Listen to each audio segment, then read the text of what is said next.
Hola, sóc en Dani i et dono la benvinguda a Fent el Suec. Com que l'anterior número va ser un molt curtet, crec jo, aquest número serà una miqueta més llarg. Parlarem dels sindicats a Suècia de Tesla, perquè estan portant a terme una vaga que ja porta un any i mig, si no m'equivoco, i també, com que fa uns dies us veu quedar sense llum, doncs parlarem de refugis aquí a Suècia. Doncs que comenci. Prepara't que aquí comença el podcast d'en Dani. A Suècia, els salaris i les condicions laborals no estan determinats per llei, com passa a molts països d'Europa. No hi ha salari mínim legal. Aquí, tot es basa en el que s'anomena el model suec, una estructura de negociació col·lectiva entre sindicats i patronals. És a dir, els convenis col·lectius són la norma, no l'excepció. Els sindicats suecs tenen una gran capacitat d'organització, recursos econòmics i independència. Però aquest model també és fràgil. Si una gran empresa decideix no signar cap conveni, comença a esquerdar-se. A l'octubre de 2023, el sindicat IF Metal va iniciar una vaga contra Tesla Suècia. El motiu? L'empresa es negava a signar un conveni col·lectiu amb els seus treballadors, malgrat operar a ple rendiment. Aquesta negativa suposava un trencament amb la pràctica que a Suècia es dona per descomptada. Com que Tesla no fabrica cotxes a Suècia, sinó que només ven i repara, la vaga va afectar sobretot serveis logístics i mecànics. Però, a poc, altres sindicats es van sumar. Correus es va negar a distribuir matrícules, els electricistes van bloquejar la reparació de carregadors i els transports van començar a fer boicot a l'entrega de vehicles. La solidaritat sindical es va estendre. Un dels rostres més visibles d'aquesta protesta és Christer Ritt, un veterà del sindicalisme suec. Durant més de 40 anys va treballar a SEKO, el sindicat del sector públic, i va ser cap de l'àrea del dret laboral. Ara està jubilat, però cada dilluns, des de fa gairebé 2 anys, es manifesta davant la seu de Tesla a Estocolm, amb un petit grup de jubilats. Tal com diu ell, som potser 12 persones, però parlem amb tothom, fins i tot amb els esquirols. Fan allò que IF Metal no fa. Parlen amb clients, reparadors, transportistes i també amb els que fan el trencavagues o els que són els esquirols. Alguns d'ells eren britànics i van acabar tornant a casa després de parlar amb Christer i el seu grup.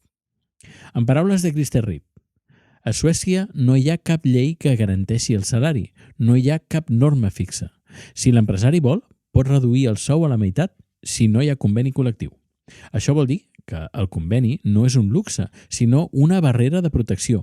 I si Tesla guanya, altres empreses podrien seguir l'exemple i deixar de negociar. Això faria trontollar tot el sistema de drets laborals suec. En el cas suec, els sindicats poden donar suport a una vaga d'un altre sindicat si aquest ho demana explícitament. Això és legal a Suècia, però no ho és a molts països europeus, com Alemanya o França, on els sindicats poden rebre multes si intervenen en conflictes que no són propis. En aquest cas, SEKO, els electricistes i el sindicat de transports han bloquejat serveis claus. Per exemple, si una estació de càrrega de Tesla s'espatlla, no es repara. Si arriben cotxes nous, no se'n poden repartir les matrícules. Tot això complica l'activitat de Tesla al país.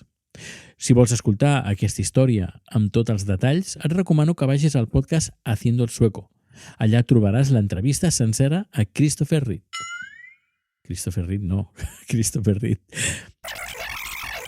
Allà trobaràs l'entrevista sencera a Christer Ritt. L'hem traduïda al castellà i doblada íntegrament perquè no et perdis res.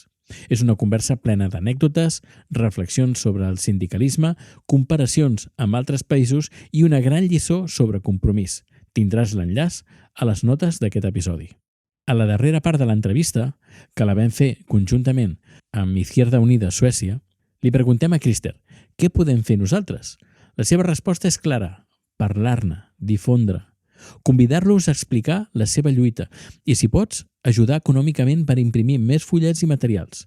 Ell mateix diu: som només un grup de jubilats i no tenim ni un duro. També recorda que la policia, encara que cridada per Tesla, sovint ha acabat defensant els drets dels manifestants a protestar, reconeixent que actuen de manera pacífica i dins del marc legal. Hem parlat del model suec, dels convenis col·lectius, de solidaritat i de drets, i han vist com una empresa gegantina, com Tesla, pot sacsejar tot un sistema. Però també hem vist un grapat de jubilats que poden resistir cada dilluns desafiant la indiferència i el poder. Com diu Krister, solidaritat. Aquesta és la paraula que defineix el model suec i si la perdem, ho perdem tot. I parlem ara de refugis. Aquí a Suècia, per llei, a les construccions ha d'haver un refugi localitzat a les immediacions dels habitatges. Per exemple, jo visc quasi al costat d'un refugi. No és un refugi nuclear, però és un refugi per si de cas passés algun problema, alguna cosa. És una espècie d'habitació gran amb una porta blindada, amb murs reforçats, i el refugi pot quedar completament aïllat de l'exterior de forma hermètica. No vull que t'espantis, perquè no passa res, però aquí tenint a Rússia al costat, els suecs estan una miqueta neguitosos amb aquest tema. I fins aquí l'episodi d'avui de Fent el Suec.